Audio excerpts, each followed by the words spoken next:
Damn, son, where'd you find this? Here we go.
You're listening to live music here at KEXP from Broken Social Scene, and they're about ready for song number 2.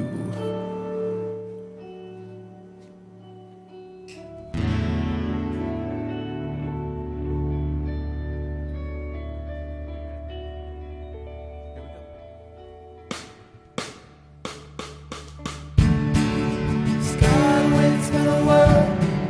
Skyline waits for the fall. Shouldn't have come at all.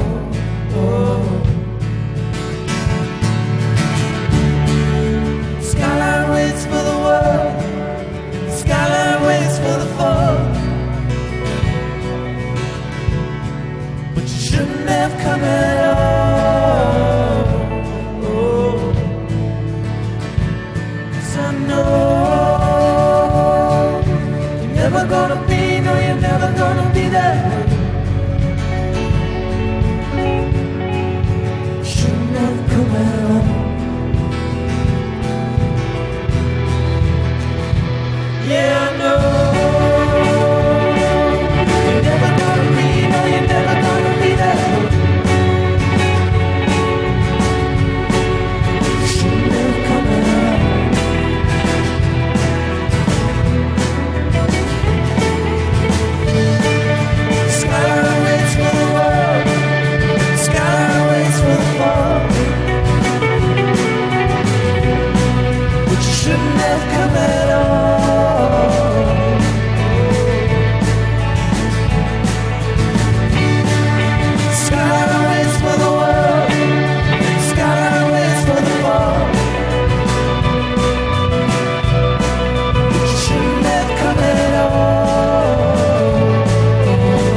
fall.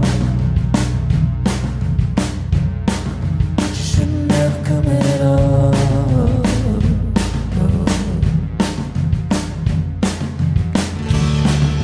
Skyline waits for the world. The skyline waits for the fall. But you shouldn't have come at all. Oh. 'Cause I know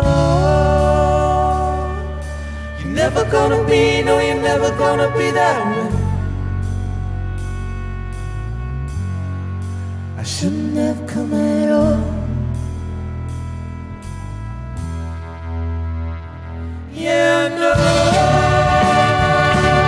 you're never gonna be, no, you're never gonna be that way. You shouldn't have come at all. I shouldn't have come at all. I shouldn't have come at all.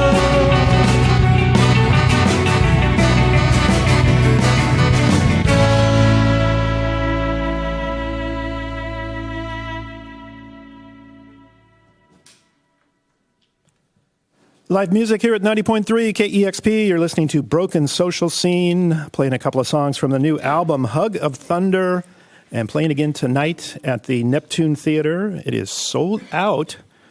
But if you're in the Portland area tomorrow night, they're going to be at the Crystal Ballroom. Thank you all again for being here. A nice day outside for you guys to come in here. Lovely. Thank you for having us. Piano and guitar and vocals, Kevin Drew over there now. Since the Broken Social Scene lineup is forever changing, I'm wondering if you could introduce everybody to our listeners that you've got in the band today. Lovely. We got the Apostle Hustle, Mr. Andrew Whiteman, his lovely wife, who we didn't want to make this record without, Miss Ariel Engel right here. On drums, we have Mr. Justin Peroff. Bass over there, the man who loved grunge music so much, he started his band called Head. They did really well in the 90s, signed to IRS. His name's Mr. Brendan Canning. Next to him, we got Sammy Goldberg. Can't do it without him. Then we have from Do Make Say Think, Charles Spearin, who's the lovely man who keeps us Buddhist. And last but not least, David French, who came in and gives us spirit. And he's having a quiet tour, this tour, as opposed to many others. I hardly even know that you're in the room these days, Dave. You have been so quiet. But there he is, David French. Thank you all for being here. I like David being next to me. I like the quiet guy next to me. I'm kind of that way most of the time. This has to bring me out. Oh, well, Hug of Thunder is the new album, and it's the first Broken Social Scene album in several years, although all of you are a part of music and bands and other projects that are going on. What was the timing that got this back together? Is your mic on there, B? Yeah, my mic's on. Great. Say something. The timing, I mean, specifically, we did some shows in 2015, very 11th hour phone calls. Like, are you guys playing shows right now? And we said, yeah, why not? And from there, it sort of just sparked something that made us feel we should all get back together and work on some music together, which eventually led us to booking some studio time, working with a producer named Joe Ciccarelli and another producer named Niall Spencer. It was a good time to come back. We needed to. We felt it. Brendan sort of was really coaching us into getting back into the studio, and now more than ever, we are happy to be out there playing for the people, singing for the people, coming through America especially. It's wonderful to thank everyone for giving us and so many of our friends' careers back in the early 2000s. And we're just here to support and tell you that we love you and we believe in you and you're going to get through these times. And the only way you can do it is through being together. And we like to come and take people into our family just for a couple hours every night. Yeah. I want to thank our donors that support the station because we got this room right now that accommodates all of you guys here. And everybody still has plenty of space and elbow room. And I want to shout out to thank you to those that support the station so we can do these kind of things. So you mentioned doing those shows in the last couple of years and then kind of a little bit of momentum started from there. Did you have ideas over the years as to bring music to Broken Social Scene, or was it all writing after got back together for those live shows? We got into Charlie's rehearsal space, right, guys? That's what we did, and we sort of wrote from the bottom up. Yeah, autumn of 2015 when we really took it a bit more seriously rather than a lot of emails and coffee dates. Yeah. Well, the songs that you just performed and the album, the studio album, it has all of that, those elements of Broken Social Scene, those arrangements and the layers and the density of the songs and the lyrics that go with it. So it kind of hits all those marks that I think people have enjoyed over the years. Good. Well, we wanted to make sure that everybody was a part of it some way or another, and I think that because this has been such a joy getting back together, and is because everyone has something that they can claim off this record and something that's theirs and their own. And that's the whole point in this band, not to get in the way of things, to embrace things. And like I said before, we're not a band, we're a family. And that just makes us a little bit of a cut above the rest. Snap. I said it. What? You got a problem with that? You got a problem? We're a family. We will get in your... No, I'm just kidding. Here we go. Is it nice, too, to also perform some of the older songs from the records from, like you said, the early 2000s? Always. Ariel, are you enjoying it? No, I love it. I love it. Yeah. I mean, I loved it as a fan, and then I loved it. It's an honor. Yeah. Completely. I wanted to ask you a couple of other things that are a little off topic from Broken Social Scene.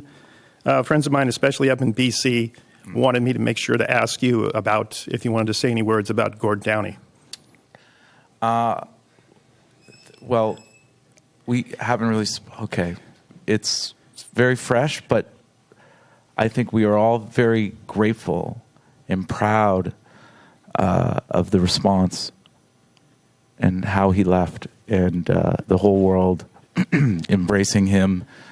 And we, 5 years ago, he came into my life in a major way. Brendan's known him for over 20 years now. He went on the road with By Divine Right. In Head. Oh, geez. Yeah, 95. I was playing shows with the Tragically Hip. I just think Metro. the way that the people have embraced this in the whole world right now, it's beautiful. And the way that he it's hard to talk, but the way that he exited was really beautiful and graceful. And I'm just proud of everybody, the love that he's gotten and given in the response at this last 5-6 days. It's exactly what we needed. And he loved us all, whether you knew him or not. I've been saying that. He loved us all, and I'm not grieving right now. I'm just celebrating. We were out on the road, and every night we're doing it for Gord. He loved us. He came into our lives, and he really wanted to be a part of it, and that's how he sort of embraced everyone. And I learned so much about him through his friends and family, and I can't say enough how much I love him and how much we love him, and we're just doing this right now because this is exactly where he would want us to be. And I'm just so proud of everyone and how everyone's seen just the way to, how you're supposed to live, how you're supposed to do it. It's for friends of mine that are, that follow music and are very familiar with a lot of bands, but something about that border, I don't know what it is, Tragically Hip, or maybe one of those bands that maybe not as well known to other people here in America, and it's kind of hard to explain what Gord meant to Canada. Well, he's a real a poet of our generation. I mean, it's hard to really explain it unless you were there from the beginning and within the Canadian borders, because it's he just told tales about our country and made people be proud of it in a different kind of way, and not all great tales either.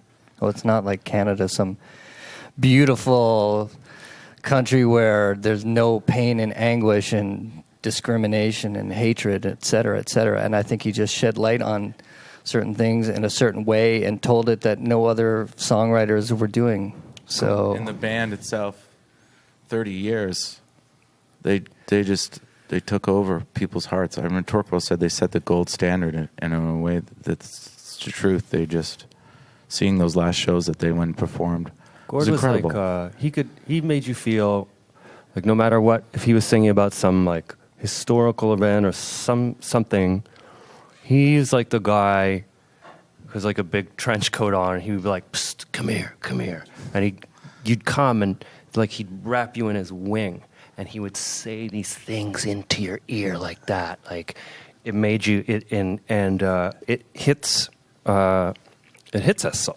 I don't know us, the nebulous, ridiculous idea of Canadians, but it's true. it's like this person telling you these secret things in your ear, and it somehow it makes you take it so personally. His lyrics, when you're in there, it doesn't, it crosses all sort of class lines and everything. It's bizarre what he was able to do. He's our great one, really. Yeah. Yeah. Now, you guys have been based in Toronto and been a part of music for a long time.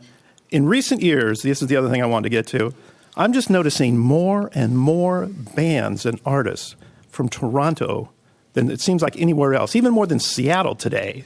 And it's like, there's got to be something else going on there other than just the population. That's kind of... well, the population's actually... I know there's a lot of population there, but boy, there's a heck of a lot of bands coming out of Toronto. The support system in the last... I mean, Andrew and Charlie... Brendan could speak to this, but it really did change in the last sort of 15 years, did it not? I noticed it because people started hanging out at Bellwoods Park. Yeah, that was. And then that when was it. people started hanging out at Bellwoods Park, and then all of a sudden it seemed like a communal place, and then a million bands formed out of, maybe not because of that, but it's like a real marker for me, because in the 90s that park was not empty. Mainly for soccer. In the games. early 2000s, it was empty. And in the last 6 years, when the first day of spring hits, it's Lollapalooza out there. Yeah. It's just thousands of people. And it's interesting. It's interesting to see how a city grows. And I've said it before, it's hard as well, do the real estate game. Just seeing buildings come in and pushing businesses out. And we've been dealing with that for a while. And you can't play the what-if game, but... It's hard to see your communities getting overrun by the... I think Seattle probably feels that too. Yeah. Yes, I think a lot of people here are nodding their heads right now with what you're saying. All right, Hug of Thunder is this great new album by Broken Social Scene, and they're playing tonight at the Neptune Theater. A couple of more songs? Let's do it. We're going to do Protest Song. Ariel's going to sing Protest Song for us. So, boys, are you ready? Ladies? Ready.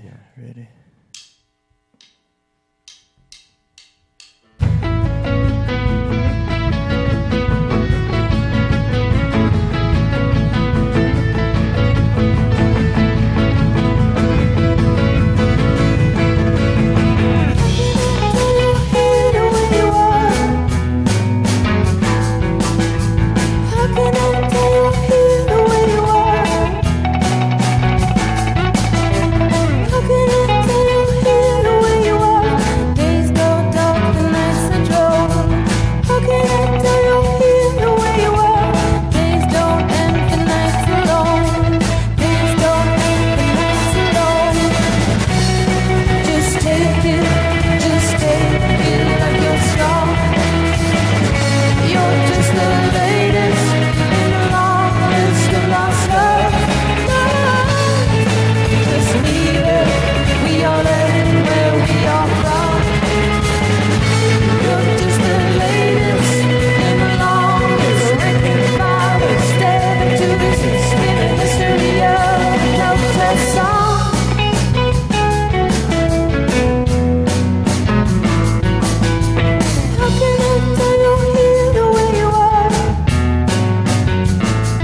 Live music here at KEXP, Broken Social Scene protest song, and that's on the new one, Hug of Thunder.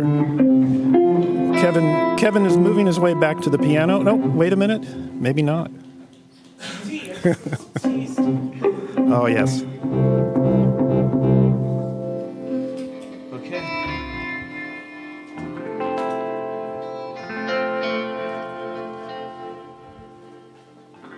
Anytime, guys.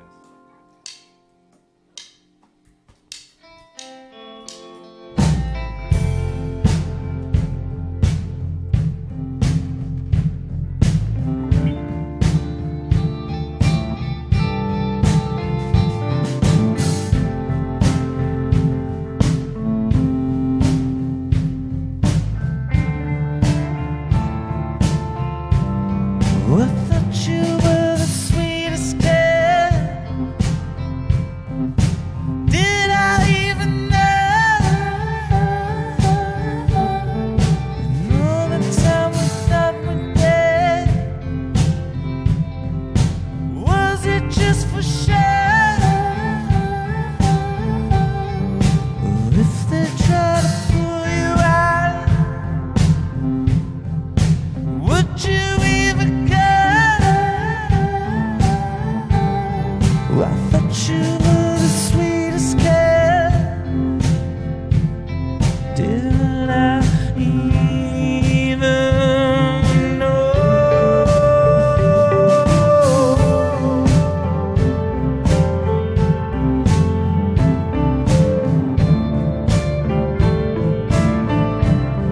I held your hand into the light. Scars were on the bed, and all the time we were around, was it just betrayal? And they can try to put you down, wear you out, get you to the idea of the land. Well, I thought you were the sweetest kill. Did we even know?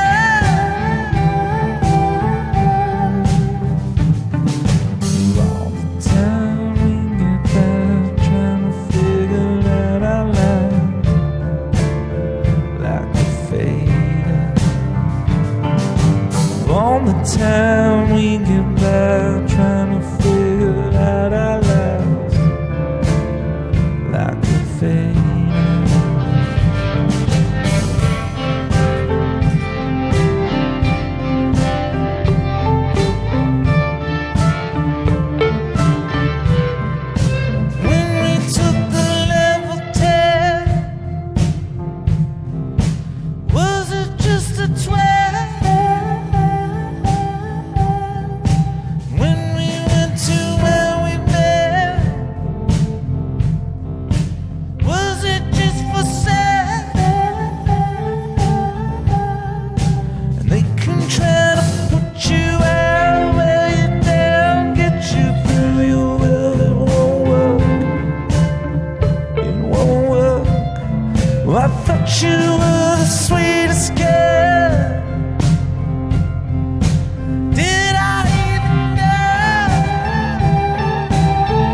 Live music from Broken Social Scene here on 90.3 KEXP, finishing up the set with an older one there, Sweetest Kill. And again, they're playing tonight at the Neptune and tomorrow night at the Crystal Ballroom in Portland. Thank you all for spending a little time and the music with us here this afternoon. Good luck in all the travels here on the rest of the tour. Thank you all for being here. A big thanks to our engineer, Kevin. It's 90.3 KEXP, Seattle. Discover new music at listener-powered KEXP.org.